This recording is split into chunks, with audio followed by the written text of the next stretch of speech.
תושבי יהודה ושומרון פשוט מופקרים, של ילדי יהודה ושומרון, של המשפחות ביהודה ושומרון, ויש מי שנמצא כאן ויכול להרשות לעצמו לשבת בבטחה ובשקט ושישמרו על הבית שלו, כשהחיים שלכן מופקרים עקב המדיניות המעוותת שלו,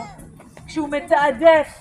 את חייהם של אויבינו, כשהוא מתעדף את שגרת חייהם של אויבינו, כשהוא מתעדף את איכות חייהם של אויבינו, כשהוא מתעדף את המרדף אחרי הנערים, הילדים שלנו, נערי הגבעות, כשהוא מגדיר אותנו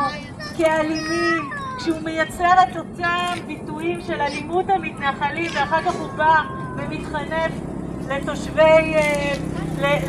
לאותם מנהיגים ואומר להם, אין אלימות מתנחלים, אתה רק יצרת, אתה זה שבראת את הדבר הזה, את המושג הזה, אתה תדרכת נגדנו בזמן שהיית צריך להגן על החיים שלנו, ואתה רוצה שיהיה לך שקט, שלילדים שלך יהיה שקט כשאנחנו לא יכולים לנסוע בשקט, שהחיים של הילדים שלנו מופקרים.